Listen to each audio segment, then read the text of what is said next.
नमस्कार बच्चों, कैसे हैं आप सब। आशा करती हूँ आप सभी अच्छे होंगे, स्वस्थ होंगे, खुश होंगे और अपनी पढ़ाई भी अच्छे से कर रहे होंगे। जैसा कि आप सभी जानते हैं, मैं हूँ आपकी हिंदी की अध्यापिका और मैं स्वागत करती हूँ आप सभी का आईसीटी वर्चुअल क्लासरूम में। और आज हम यहाँ पर एकत्रित हुए हैं पढ़ने के लिए क्लास 10th की हिंदी। क्लास 10th की हिंदी में हम यहाँ पर पढ़ रहे हैं अपने हिंदी व्याकरण का टॉपिक वाच्य। तो देखिए, वाच्य हमने अपने लास्ट 2 सेशन में पढ़ लिया है और काफी कुछ चीजें हमने इसमें जान ली है। तो देखिए, वाच्य क्या होता है। सबसे पहले हमने शुरुआत यहाँ से की थी, वाच्य किसे कहते हैं, वाच्य की परिभाषा और वाच्य के भेद। ठीक है, तो वाच्य में मैंने सबसे पहले आपको बताया कि वाच्य का अर्थ होता है बोलने का विषय, यानी कि किसी भी वाक्य में आपके बोलने का मुख्य विषय क्या है, यानी कि किस विषय की प्रधानता है। और देखिए, ये चीजें आपको पता चलती हैं क्रिया के रूप से, यानी कि तो आप कहेंगे कि क्रिया के जिस रूप से हमें, मैंने आपको नोट भी करवाई थी वाच्य की परिभाषा, ठीक है, कि किस तरह से आप जो है वाच्य की परिभाषा लिखेंगे कि क्रिया के जिस रूप से यह पता चले कि वाक्य में कर्ता कर्म या भाव के अनुसार, किसके अनुसार वो प्रकट हुई है। ठीक है, तो क्या मैंने बताया कि बोलने का विषय क्या है, और ये बोलने का विषय यानी कि किसकी प्रधानता है ये बताएगा। और ये कौन बताएगा, ये बताएगा क्रिया का रूप, यानी कि क्रिया का जो रूप होगा वो जिसके अनुसार भी होगा। ठीक है, वो कर्म कर्ता के अनुसार होगा तो कृतवाच्य, अगर वो कर्म के अनुसार होगा तो कर्मवाच्य, और अगर वो भाव के अनुसार होगा तो भाववाच्य। ठीक है, तो ये सबसे मेन चीज यहाँ पर बताई थी। तो उसी के आधार पर हमने परिभाषा भी लिखी थी कि क्रिया के जिस रूप से यह पता चले कि वह वाक्य में कर्ता कर्म या भाव के अनुसार प्रकट हुई है, वाच्य कहते हैं। क्या कहते हैं उसे, वाच्य कहते हैं। और उसी के आधार पर मैंने आपको यहाँ पर बताया था कि जो हमारी हिंदी भाषा है, ठीक है, जो हमारी हिंदी भाषा है उसमें वाच्य कर्ता कर्म अथवा भाव की प्रधानता के आधार पर, ठीक है, मैंने बहुत अलग अलग से एग्जाम्पल आपको दिए थे और उस एग्जाम्पल के हिसाब से हमने देखा था कि वाच्य जो हिंदी वाच्य है वो 3 प्रकार के होते हैं। कौन कौन से, कृतवाच्य, कर्मवाच्य और भाववाच्य। ठीक है, ये हमने पढ़ा था यहाँ पर, ये परिभाषा हमने यहाँ पर पढ़ी थी और उसके बाद फिर मैं सीधे आप लोगों को लेकर गई थी यहाँ पर। तो यहाँ पर हमने कृतवाच्य, कर्मवाच्य और भाववाच्य ये पढ़ा।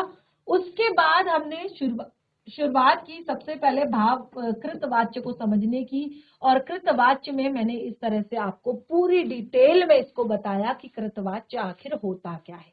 ठीक है, कृतवाच्य यानी कि जहां पर क्रिया का जो रूप है, कौन बताएगा कि किसकी प्रधानता है, वो क्रिया का रूप बताएगा कि वाक्य में किसकी प्रधानता है। तो आप देखेंगे सबसे पहले क्रिया का रूप, और जहां पे क्रिया का रूप जो है आपका जो है क्रिया के रूप के अंदर क्या क्या आएगा, लिंग और वचन।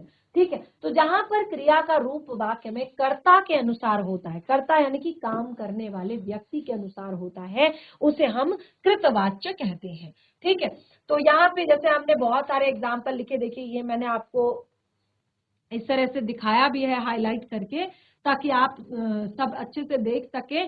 और प्रॉपर तरीके से मैंने यहाँ पर आपको क्लियर किया है कि ये किस तरह से आपका कृतवाच्य है। ठीक है, तो जैसे लड़कियां शब्द है, ठीक है, लड़कियां शब्द क्या है, आपका एक बहुवचन शब्द है, और कैसा शब्द है, किसके लिए प्रयोग होता है, स्त्रीलिंग के लिए प्रयोग होता है। ठीक है, लड़कियां गीत गाती हैं, अब क्रिया क्या है, गाती हैं। ठीक है, गाती हैं, ध्यान दीजिएगा मैंने ये भी क्लियर किया है आपको, है और है में अंतर, जहां पर अंग की बिंदी आ जाती है, ठीक है, यानी कि वो बहुवचन शब्द है। ठीक है, तो लड़कियां गीत गाती हैं, लड़कियां शब्द जो है वो आपका स्त्रीलिंग शब्द है, और बहुवचन शब्द है, और क्रिया बिल्कुल उसी के आधार पर, यानी कि गाती है। गाती है यानी कि जो आपका ती है शब्द है वो क्या है, आपका बहुवचन शब्द है और स्त्रीलिंग शब्द है। ठीक है, तो ये मैंने अच्छे से क्लियर किया था। और यहाँ पे जो मैंने मेन बात बताई थी वो बताई थी कि दोनों प्रकार की क्रिया इसमें हो सकती है, एक कर्मक भी हो सकती है, सकर्मक भी हो सकती है और अकर्मक भी हो सकती है। ठीक है, दोनों प्रकार की क्रियाएं इसमें हो सकती है, सकर्मक और अकर्मक। अब सकर्मक क्या होता है? स यानी कि साथ, कर्मक यानी कि कर्म के, यानी कि जिस वाक्य में कर्म हो वो भी हो सकता है कृतवाच्य, जिस वाक्य में कर्म ना हो वो भी आपका कृतवाच्य हो सकता है। ठीक है, ये हमने सबसे मेन चीज यहाँ पर पढ़ी थी, यानी कि कृतवाच्य को पूरी तरह से हमने समझ लिया था, आप सभी ने नोट डाउन भी बहुत अच्छे से किया था। उसके बाद हमने यहाँ पर जो दूसरा अपना टॉपिक पढ़ा था वो था हमारा कर्मवाच्य। अब देखिए मैंने क्या बताया कि कौन बताएगा किसकी प्रधानता है वाक्य में, ठीक है, कौन बताएगा वाक्य में किसकी प्रधानता है, तो क्रिया के रूप द्वारा हमें पता चलेगा कि किसकी प्रधानता है। तो सेम चीज इसमें भी करना है, क्रिया के रूप को देखना है, तो जहां पर क्रिया का रूप कर्ता के अनुसार ना होकर, क्रिया का रूप कर्ता के अनुसार ना होकर कर्म के अनुसार होता है, वहां पर आपका कर्मवाच्य होता है। ठीक है, तो आपने देखा कि अभी तक हम यहाँ पर कर्ता की प्रधानता ले रहे थे क्योंकि ये कृतवाच्य था। अब यहाँ पर कर्म की प्रधानता होगी, जो क्रिया होगी वाक्य में वो बिल्कुल कर्म के अनुसार लिखी गई होगी, ना कि कर्ता के अनुसार। ठीक है, और दूसरी बात, क्योंकि यहाँ पर कर्मवाच्य है तो जैसे हमने कहा वहां पर क्रिया जो है वो सकर्मक और अकर्मक दोनों हो सकती है, क्योंकि वहां पर क्रिया से इतना ज्यादा खास हमें लेना देना नहीं है, हमें कर्ता से लेना देना है, तो क्रिया का वहां पर ज्यादा इन्वॉल्वमेंट नहीं था। तो लेकिन यहाँ पे जो है कर्म का, लेकिन यहाँ पर जो है कर्म अवश्य होता है, कर्म अवश्य उपस्थित रहता है, क्योंकि ये कर्मवाच्य ही तभी कहलाएगा। ठीक है, जब कर्म होगा और क्रिया कर्म के अनुसार लिखी गई होगी तो इसीलिए ये वाच्य कर्मवाच्य कहलाएगा। ठीक है, और क्रिया यानी सकर्मक होती है, यानी कि हमेशा आपकी जो क्रिया है उसमें कर्म उपस्थित होता है। ठीक है, और उदाहरण के लिए, एग्जाम्पल के लिए क्या बताया था कि इसमें क्या होता है, उदाहरण के लिए आप देखेंगे इसमें से शब्द का प्रयोग किया जाता है, या द्वारा शब्द के द्वारा शब्द का प्रयोग किया जाता है, या द्वारा शब्द का प्रयोग किया जाता है। ठीक है, तो यहां पर आप देखेंगे किसान से हल चलाया जाता है, मालिन द्वारा हार बनाया जाता है, बच्चों से फुटबॉल खेला जाता है। ठीक है, तो ये तीन आपको एग्जाम्पल भी यहाँ पर लिखवाए थे, ये तीन उदाहरण भी आपको लिखवाए थे। इस तरह से हमारा दूसरा भेद कर्मवाच्य भी अच्छे से क्लियर हो गया होगा। बहुत ही ज्यादा लेंथी तरीके से मैं यहाँ पर नहीं आपको करा रही हूँ, बहुत ही शॉर्ट तरीके से, लेकिन उसी में आपकी सारी चीजें समाहित हैं, सब चीजें आपको उसमें आ जाएंगी, सारी चीजें आप पढ़ पाएंगे अच्छे से, आप वाच्य को पढ़ पाएंगे, वाच्य को समझ पाएंगे, वाच्य के भेदों में अंतर बता पाएंगे। ठीक है, और आप वाच्य को एक्सप्लेन कर पाएंगे। ठीक है, अब जो देखिए तो कर्मवाच्य भी पता चल गया कि कर्मवाच्य यानी कि यहाँ पर कर्ता की बात ना होकर कर्म की बात होती है। ठीक है, काम को कौन कर रहा है, कौन कर रहे हैं, कितने लोग कर रहे हैं, लड़का कर रही है या लड़का लड़की कर रही है, इस बात से फर्क नहीं पड़ेगा, क्या काम हो रहा है उस बात से फर्क पड़ेगा, यानी कि कर्मवाच्य ये आपका है। ठीक है, तो ये एग्जाम्पल आप लोगों को समझ आए होंगे। आगे बढ़ते हैं, नंबर 3 और सबसे महत्वपूर्ण जो हमारा टॉपिक है भाववाच्य। ठीक है, जो आपका भाववाच्य होता है, अब इसकी भी अपनी एक अलग विशेषता है। तो जैसे कि मैंने आपको बताया कि ये सारी चीजें जो पता चलती हैं वो किससे पता चलती हैं, कि ये कृतवाच्य है, ये कर्मवाच्य है या भाववाच्य, ये किससे पता चलती हैं, ये क्रिया के रूप से पता चलती हैं। किससे पता चलती हैं ये सारी चीजें, ये सारी चीजें क्रिया के रूप। अब देखिए क्रिया के रूप के अंदर मैंने क्या बताया आपको, लिंग और वचन, सबसे मेन चीज जो आता है क्रिया के रूप में वो आता है लिंग और वचन।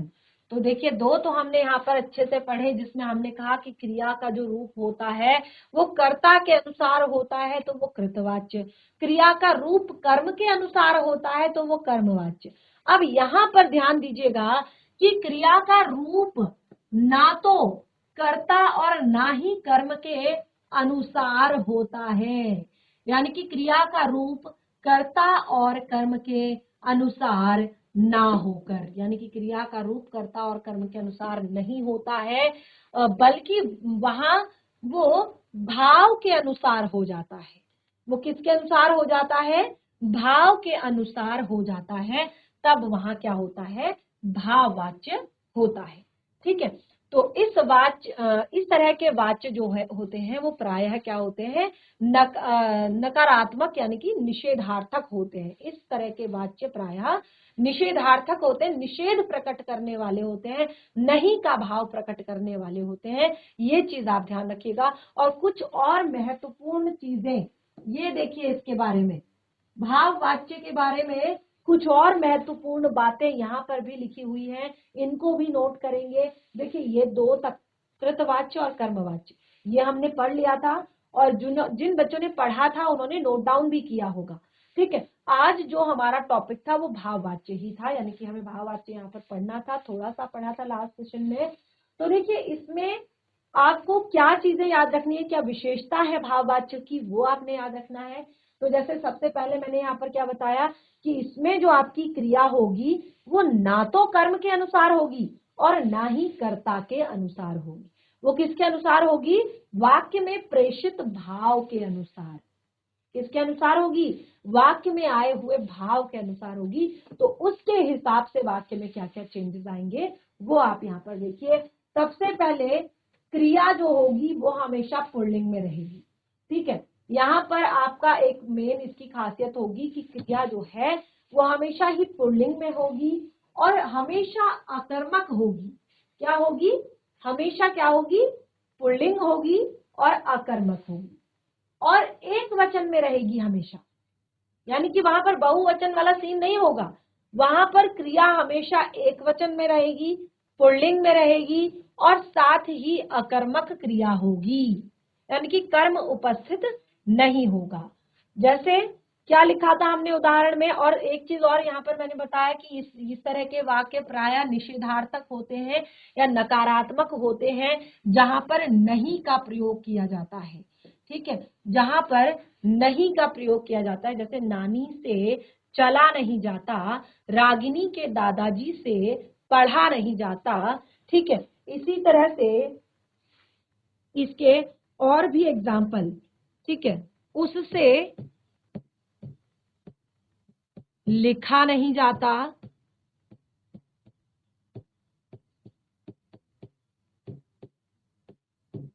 ठीक है, ये बहुत सारे एग्जाम्पल हमने यहाँ पर लिख दिए हैं। जैसे प्रशांत से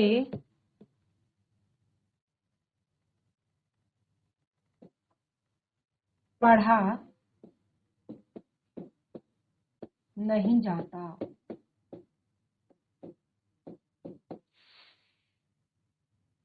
प्रशांत से पढ़ा नहीं जाता। ठीक है, तो ये सारी चीजें हमने यहाँ पर देखी। और सबसे देखिए, आपने देख लिया यहाँ पर, अच्छे से समझ लिया भाववाच्य को। फिर से एक बार समझ लीजिए, क्योंकि भाववाच्य जो है वो थोड़ा सा डिफरेंट है बाकी दोनों से, और उसकी विशेषताएं भी यहाँ पर अलग हैं जो मैंने आपको बताई।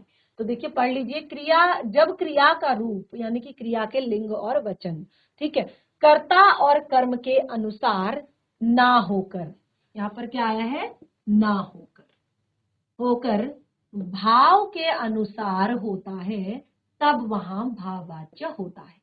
ठीक है, एक चीज क्लियर हो गई। अब आप लिख सकते हैं भाववाच्य में, ठीक है, इसके बाद आप लिख सकते हैं, क्या लिख सकते हैं, भाववाच्य में क्रिया सदा पुल्लिंग, एक कर्मक और अकर्मक और एक वचन में होगी। क्या कहेंगे कि भाववाच्य में क्रिया सदा पुल्लिंग, अकर्मक और एक वचन में होती है।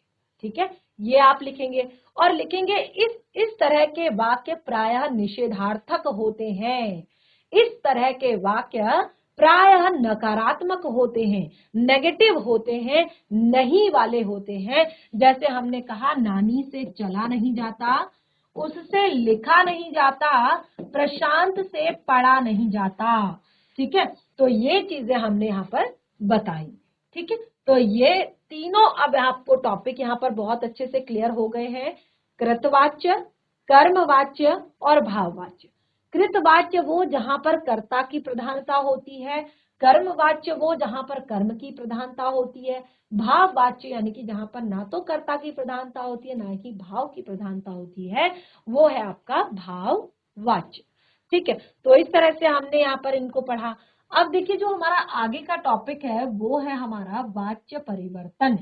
ठीक है, वाच्य परिवर्तन हमारा टॉपिक है और इसमें हम बहुत सारी चीजें पढ़ने वाले हैं, जैसे कृतवाच्य से कर्मवाच्य बनाना।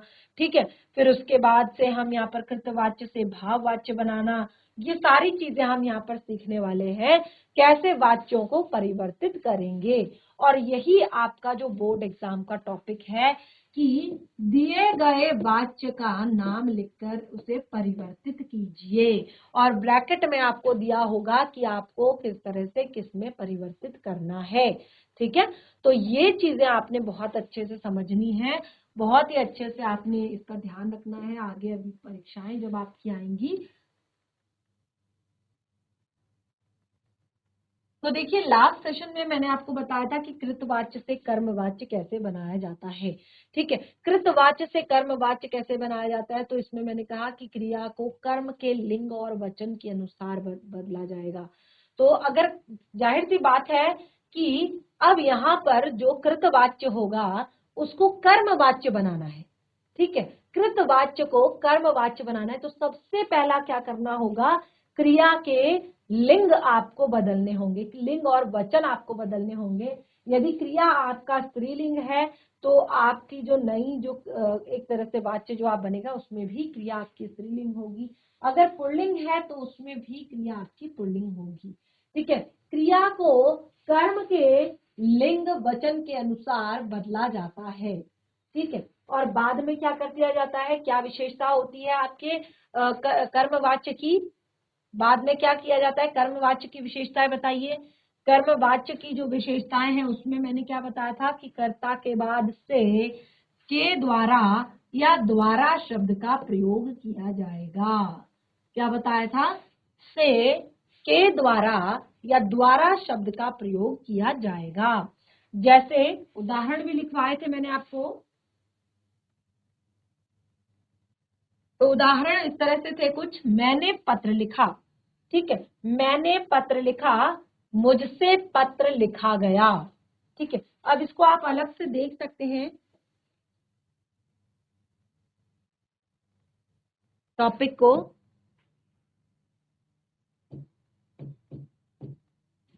वाच्य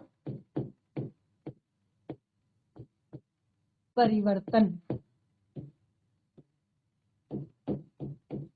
ठीक है, वाच्य परिवर्तन जो आपका ये टॉपिक है इसको आप, तो देखिए जो वाच्य परिवर्तन है इसको आप कैसे समझेंगे वाच्य परिवर्तन को। ठीक है, तो सबसे पहले जैसे मैंने कहा हम सीखेंगे, यहाँ पर लास्ट सेशन में भी मैंने आपको ये क्लियर कर दिया है, लेकिन कुछ और एग्जांपल और एक रिवीजन भी आपका हो जाएगा, आप रिवाइज भी कर लेंगे। वाच्य से कर्म, ठीक है, कृतवाच्य से कर्मवाच्य, ये हमने पढ़ा था लास्ट सेशन में, और इसमें जो एग्जाम्पल पढ़ाए थे वो आपने नोट किए हैं। अब देखिए यहाँ पर जो मेन चीज थी वो कर्ता के बाद, ठीक है, कर्ता के बाद क्या लगना होता है, कर्ता के बाद या कर्ता के साथ कह सकते हैं। ठीक है, बाद या कर्ता के साथ से द्वारा या के द्वारा, से द्वारा या के द्वारा आपका लगाना होता है। तो जैसे मैंने आपको बताया है कि लास्ट सेशन में हमने यहाँ पर पढ़ा है ये सब चीजें, तो फिर से एक बार पढ़ लीजिए, जो ये बहुत ही कॉमन सा एग्जाम्पल, रवि पुस्तक पढ़ता है। ठीक है, तो इसमें इसको हमने, ये है आपका कृतवाच्य। ठीक है, ये आपका कृतवाच्य, अब इसको भी पहचानना आना चाहिए आपको कि ये कैसे आपका कृतवाच्य है। तो कृतवाच्य की क्या विशेषता है, कृतवाच्य की विशेषता है कि जो आपका कृतवाच्य होता है उसमें क्या होता है, आपकी जो क्रिया होती है वो कर्ता के अनुसार होती है। क्रिया किसके अनुसार होती है, कर्ता के अनुसार होती है, इसलिए ये कृतवाच्य होता है।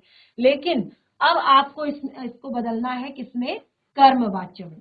तो क्या लिखा है, कर्ता के साथ से द्वारा या के द्वारा जोड़ दिया जाता है। रवि से, ठीक है, रवि से पुस्तक पढ़ी जाती है। रवि से पुस्तक पढ़ी जाती है। तो ये एक चेंज हो गया हमारा, ठीक है। अभी इसमें एक और चीज हमने लास्ट सेशन में पढ़ी थी कि कर्म में मुख्य धातु के बाद, ठीक है, में मुख्य धातु के साथ जो मुख्य धातु होती है उसके साथ क्या करते हैं, आ अथवा या जोड़ दिया जाता है।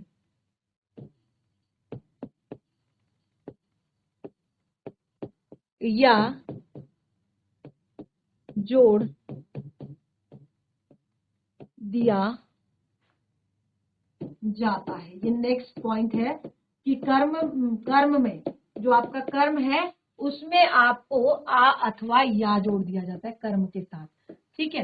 तो जैसे हमने कहा रवि पुस्तक पढ़ता है, तो एक और यहाँ पर एग्जाम्पल लिखेंगे, एक और उदाहरण हम लिखेंगे, जैसे रमेश टीवी देखता है। रमेश टीवी देखता है, ठीक है। तो ये क्या है, हमारा कृतवाच्य है, ठीक है। अब इसको हमने क्या करना है, कर्मवाच्य में बदलना है। तो फिर से वही लिखेंगे, रमेश, ठीक है, रमेश से, ये लगाएंगे पहले, इतना तो लगाना ही है क्योंकि ये हमने रूल पहले वाले में पढ़ लिया था। रमेश से टीवी, ठीक है, रमेश से टीवी। अब यहां पर मुख्य धातु क्या है, देखता लिखा हुआ है ना, तो देखता क्रिया है, क्रिया के मूल रूप को ही क्या कहते हैं, मुख्य धातु के, क्रिया के मूल रूप को ही धातु कहते हैं, ठीक है।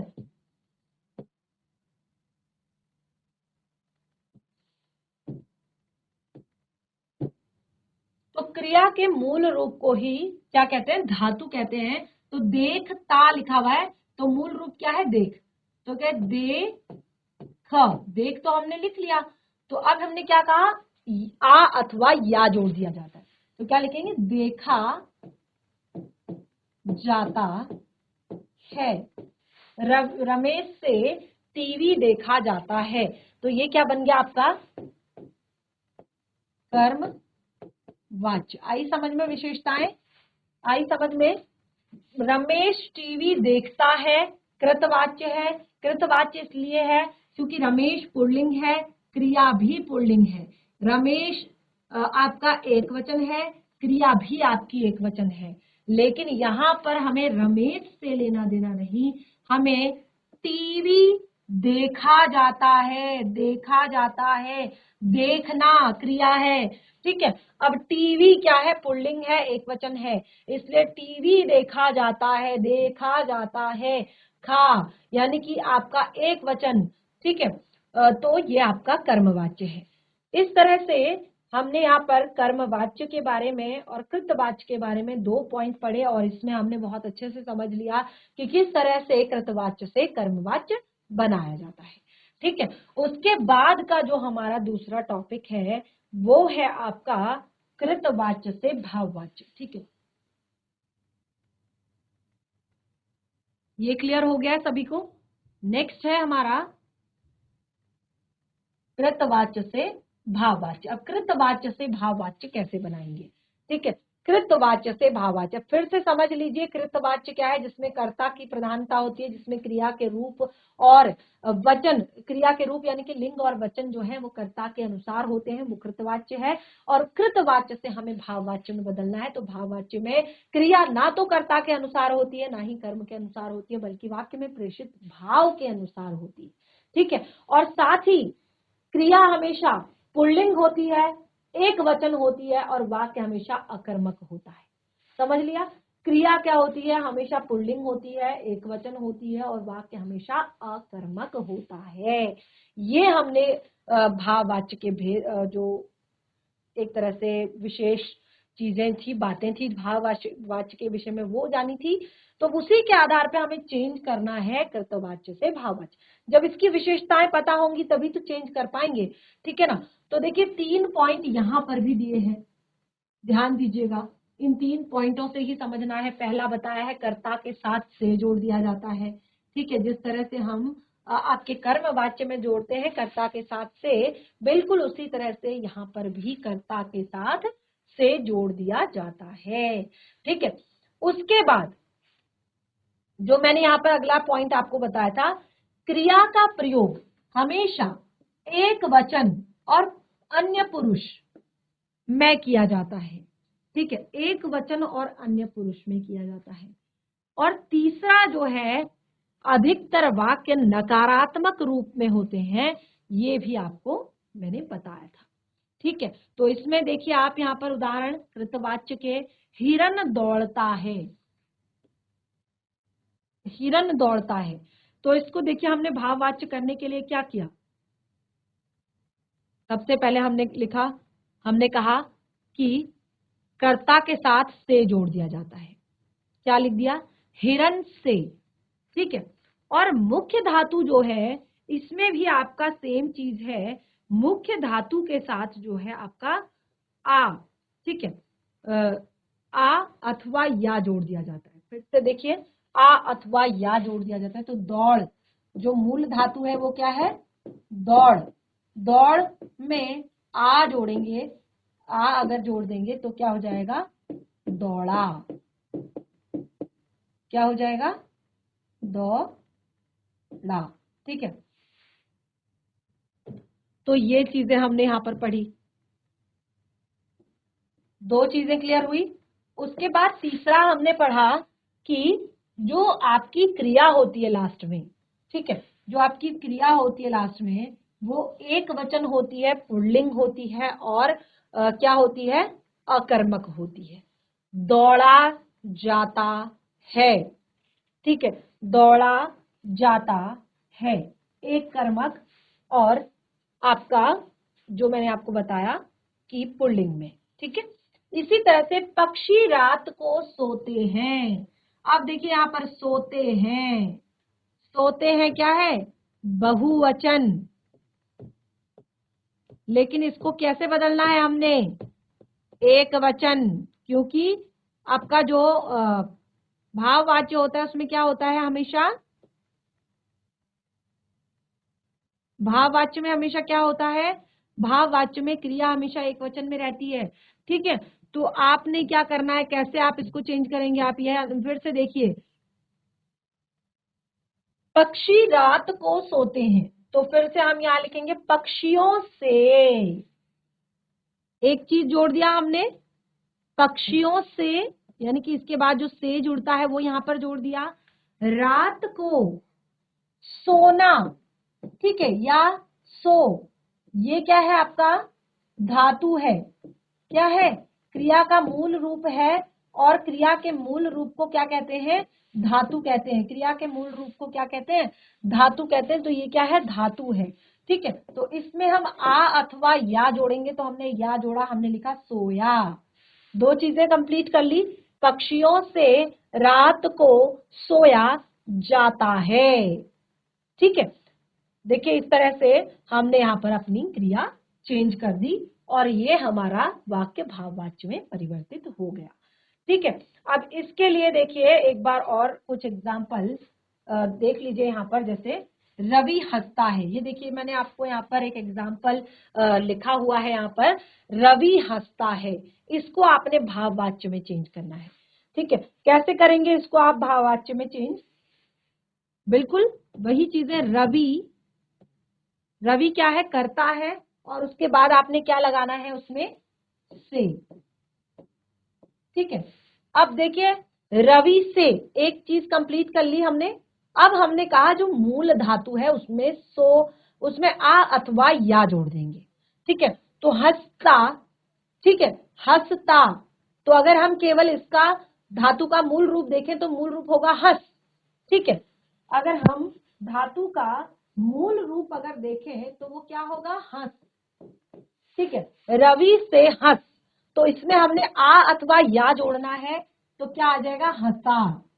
रवि से हंसा जाता है। क्लियर हुआ? ये है आपका। और देखिए यहाँ पर जैसे मैंने कहा कि ज्यादातर वाक्य निषेधार्थक होते हैं, निषेध प्रकट करने वाले होते हैं। तो जैसे इससे पहले के मैंने एग्जाम्पल आपको भाववाच्य में बताए हैं, वो आपके सारे निषेधार्थक हैं, निषेध प्रकट करने वाले हैं। लेकिन कई बार एग्जाम में इस तरह के आते हैं जिनमें नहीं का प्रयोग नहीं हुआ रहता है, तो फिर आप कंफ्यूज मत होइएगा कि इसको चेंज कैसे करेंगे। तो इसीलिए ये अलग से एग्जाम्पल मैंने आपको दिया कि अगर आपको आता है रवि हंसता है, आपको इसको इसको चेंज करना है, आपने इसको आपने परिवर्तित करना है भाववाच्य में, तो आप कैसे करेंगे? तो आप बोलेंगे नहीं ये तो हो ही नहीं सकता, आप लिख देंगे रवि से हंसा नहीं जाता। ठीक है, तो ये है भाववाच्य, लेकिन इसका तो भाववाच्य नहीं है क्योंकि यहाँ पर नहीं का प्रयोग नहीं किया गया है। ठीक है, तो अब आप इसको कैसे समझेंगे वो मैंने आपको बता दिया। जो अलग अलग पॉइंट हमने पढ़े थे कि सबसे पहले कर्ता के बाद हमने से लगाना है, और क्रिया की जो मूल धातु है उसमें हमने आ या अथवा या जोड़ना है, और उसके बाद हमने क्रिया को एक वचन पुल्लिंग में रखना है। ठीक है, तो इस तरह से हमने भाववाच्य को भी यहाँ पर क्लियर कर लिया है, यानी कि भाववाच्य को भी हमने परिवर्तित कृतवाच्य से भाववाच्य बनाना भी हमने सीख लिया है। ठीक है, तो जैसे एक और एग्जांपल यहाँ पर मैंने दिया हुआ है, देखिए ये है आपका नकारात्मक वाला या निषेधार्थक जिसको कह सकते हैं, जैसे वह नहीं सोता है। ठीक है, अब देखिए वह जो है उसको हम क्या लिखेंगे, उसको हम लिखेंगे उस। ठीक है, उसके बाद हमने कहा उसके साथ हमें से भी जोड़ना है, तो ये हो जाएगा उससे। ठीक है, सोता, सोता शब्द जो है उसका मूल धातु क्या बताया मैंने, सो। ठीक है, मूल धातु में हमने बोला कि हम आ अथवा या जोड़ेंगे, तो यहां पर हमने लिखा सो या। ठीक है, उससे, उस क्या है, ये वह का आपका दूसरा रूप है। ठीक है, वह को हमने चेंज किया उसमें, और फिर हमने उसके साथ लगाया से, उससे सो या नहीं जाता। ठीक है, उससे सोया नहीं जाता। तो इस तरह से हमने कृतवाच्य से भाववाच्य बनाना भी यहाँ पर सीखा। ठीक है, और उसके बाद भी हमारे इस टॉपिक में और भी बहुत सारी चीजें हैं, और आज हमने काफी अच्छी चीजें यहाँ पर पढ़ी हैं, काफी जो मेन चीजें हैं। अब देखिए जो हमारा नेक्स्ट टॉपिक है वो है वाच्यों की पहचान, यानी कि हम किसी भी वाच्य की पहचान कैसे करेंगे। तो देखिए वाच्यों की पहचान की का भी आपका एक बहुत ही अलग सा टॉपिक है कि आप कैसे पहचानेंगे। देखिए यही तो मेन है, अगर आप पहचान नहीं पाएंगे कि ये कौन सा वाच्य है तो आप इसको परिवर्तित कैसे करेंगे। ठीक है, तो ये वाच्यों की पहचान जो है ये भी आपका एक अलग टॉपिक है, तो इसको हम अपने नेक्स्ट टॉपिक में आगे डिस्कस करेंगे। तो आज हमने यहाँ पर जो भी पढ़ा है उसको आप घर पर एक बार रिवाइज करें। ये वाच्य जो आपका टॉपिक है बहुत ही महत्वपूर्ण है आपके क्लास 10th के हिसाब से, और ये आपके बोर्ड एग्जाम्स का एक हिस्सा है, और इसमें कोई भी डाउट रहा हो आपको इस पूरे टॉपिक में, क्योंकि आगे अभी ये टॉपिक कंप्लीट तो हुआ नहीं है, आगे हमने पढ़ना है अभी, तो नेक्स्ट सेशन में आप जाकर इसको जरूर क्लियर करें अपने डाउट को। बाकी का हमारा आज का सेशन यहीं पे समाप्त होता है, हम मिलेंगे अपने नेक्स्ट सेशन में, तब तक के लिए धन्यवाद। आपका दिन शुभ हो।